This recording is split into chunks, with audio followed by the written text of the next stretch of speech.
Bonjour et bienvenue dans ce programme de 15 minutes de grâce et de vérité avec le pasteur Fabien Larubarbe. Le Seigneur a certainement en réserve quelque chose de spécial pour nous encourager, pour nous édifier. Et nous allons le louer, l'adorer de tout notre cœur par ce chant « Remplis-nous de ton esprit ». Alléluia. Remplis-moi de ton esprit, ouvre mes yeux pour voir, renouvelle mes pensées, touche mon cœur pour recevoir, je veux ce que tu as pour moi, pour entrer dans ton plan pour moi.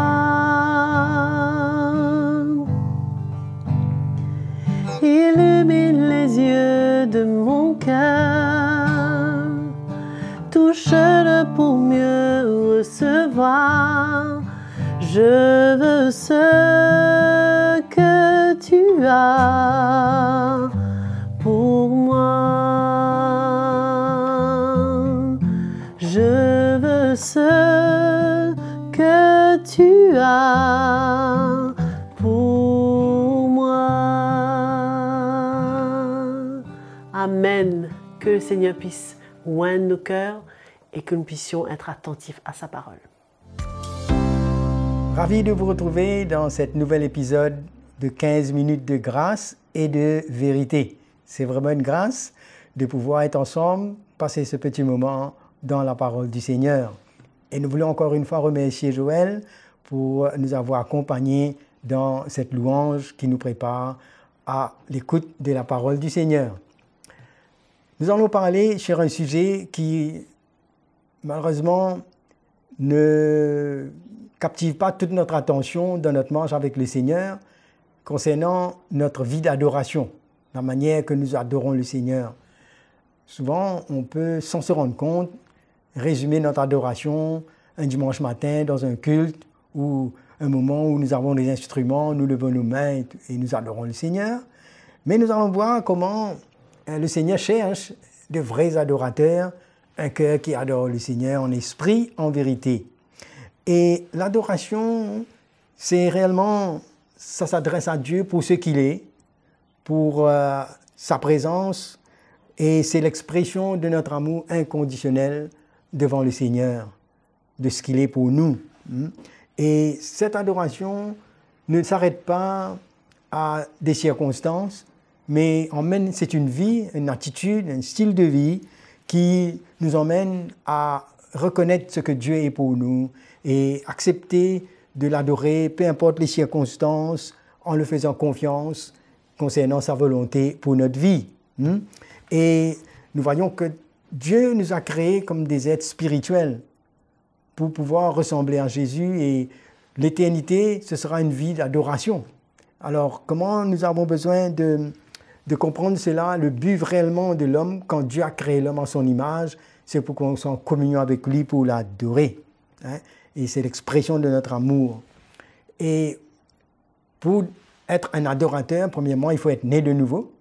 Et il y a cet amour que nous avons pour le Seigneur qui a été déposé dans notre cœur. Alors, 1 Corinthiens, chapitre 8, au verset 3, nous dit « Mais si quelqu'un aime Dieu, celui-là est connu de lui. » Quelqu'un qui aime Dieu plus que toute autre chose, et en toute situation, malgré ses faiblesses, ses limites et ses épreuves, mais c'est quelqu'un qui reste humble, qui persévère et qui cherche toujours à plaire à Dieu, à l'honorer.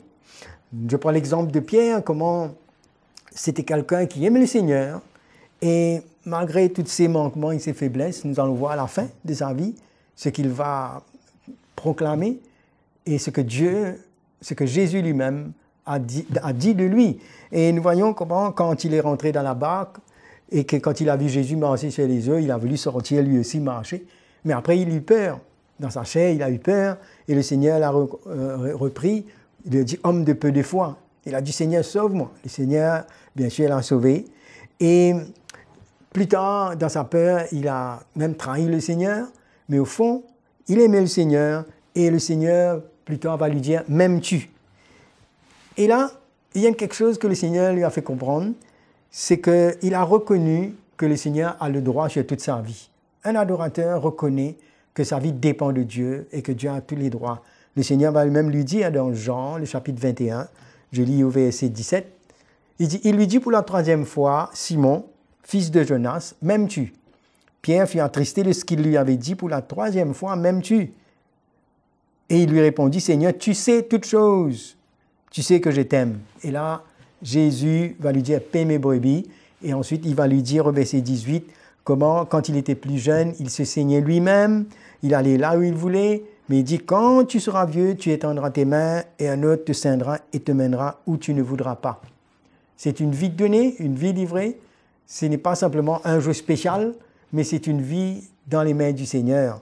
Et Pierre lui-même, après, il va déclarer dans 1 Pierre, le chapitre 2, le verset 5, il va dire comment nous sommes des pierres vivantes pour nous édifier, pour former une maison spirituelle, un saint sacerdoce, afin d'offrir des victimes spirituelles agréables à Dieu. C'est notre vie donnée au Seigneur, une vie d'adoration. Et plus tard, dans le verset 9, toujours 1 Pierre, le chapitre 2, il va dire à l'Église, vous au contraire, vous êtes une race élue, un sacerdoce royal, une nation sainte, un peuple acquis, afin que vous annonciez les vertus de celui qui vous a appelé des ténèbres à son admirable lumière. Donc l'adoration, ça se fait en esprit. Dieu cherche ceux qui l'adorent en esprit, en vérité. Et un jour, Jésus a repris les pharisiens. Dans Marc, le chapitre 7, verset 8, nous voyons comment Jésus a répondu à ces pharisiens. Il a dit, hypocrite, Isaïe a bien prophétisé sur vous, ainsi qu'il est écrit, ce peuple m'honore des lèvres, mais son cœur est éloigné de moi. C'est en vain qu'il m'honore, en donnant des préceptes qui sont des commandements d'hommes. Donc, ils étaient au niveau de les émotions, de la religion, mais le Seigneur parle du cœur. L'adoration vient du cœur, ça devient, c'est en esprit, et c'est pas simplement des principes, des préceptes d'hommes, des commandements d'hommes. Et il dit c'est en vain. Donc, on peut même lever la voix, faire beaucoup de choses, mais c'est notre cœur, c'est ce qui nous motive, c'est ce qui nous anime. Donc, c'est une manière pour nous d'entrer dans la présence de Dieu. Et il y a quelque chose qui est en nous, qui connaît le Seigneur. C'est quand sa parole demeure en nous et qu'on reçoit la révélation de son esprit et que nous-mêmes, on a pris un chemin avec lui, on est engagé avec lui, on est en communion avec lui. C'est là qu'on peut l'adorer parce que nous acceptons, il nous connaît et il y a une connaissance que nous avons de lui. Et cela nous emmène à lui donner toute la place, la première place dans notre vie.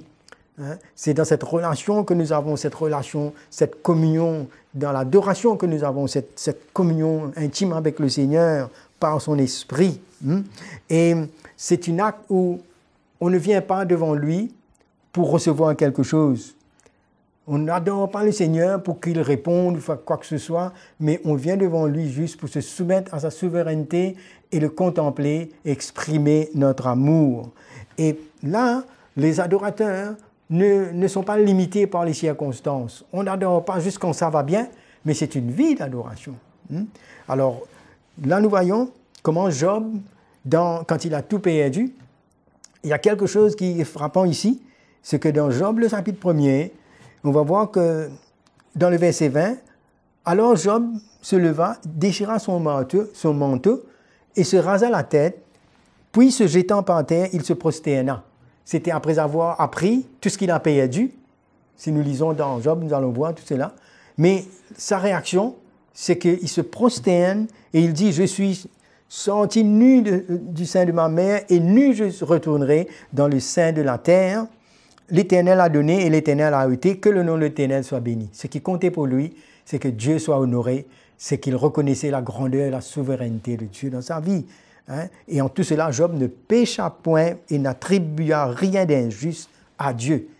Le Seigneur était tout pour lui. Et nous voyons quand Jésus est venu sur cette terre, il a fait face aux tentations, à l'épreuve, et il a repris, il a répondu, tu n'adoreras qu'un seul Dieu. Donc l'adoration est réservée à notre Dieu, comme l'ennemi, lui aussi il cherche l'adoration, il cherche à ce que l'homme se prosterne. Mais nous, créés à l'image de Dieu, nés de nouveau, régénérés, le but de notre vie, c'est d'être tout entièrement au Seigneur, toute notre vie. C'est une vie d'adoration. Dans Ézéchiel, il nous fait mention de Job, il nous fait mention de Daniel, de Noé et de Job. Et nous allons voir que ces trois personnes, ils ont continué à adorer Dieu malgré leurs épreuves, malgré les situations difficiles. Et le Seigneur dit dans Ézéchiel 14, le verset 14, il dit qu'il y eut au milieu de lui ces trois hommes, Noé, Daniel et Job. Ils sauveraient leur âme par leur justice, dit le Seigneur l'Éternel. Ces hommes aimaient Dieu, même au milieu de l'épreuve. Et nous voyons l'épisode où Paul et Silas étaient dans la prison. Ils étaient jetés en prison et liés. Et là, vers le milieu de la nuit, Paul et Silas chantaient les louanges du Seigneur, ils adoraient Dieu et les prisonniers entendaient. Et là, il y a eu un grand tremblement de terre, et de sorte que le fondement même de la prison était ébranlé. Mais eux, dans leur cœur, malgré que les chaînes étaient rompues et ils pouvaient être libres, les portes s'ouvrir, mais eux, c'était par ça qu'ils cherchaient. Au milieu de leur épreuve, ils n'arrêtaient pas d'adorer le Seigneur. Ils n'adoraient pas de reconnaître sa grandeur dans leur vie. C'est pourquoi, dans notre marche chrétienne, nous avons besoin de faire place où nous reconnaissons que notre moment avec Dieu, ce n'est pas juste de demander quelque chose, mais c'est de pouvoir venir sans rien demander, mais le contempler, se prosterner et l'adorer. Quand nous voyons l'attitude de Job, nous voyons l'attitude de Paul et Silas, nous voyons tous ces hommes qui, dans leur cœur, ils reconnaissaient la présence de Dieu et lui donnaient toute la place, toute la gloire.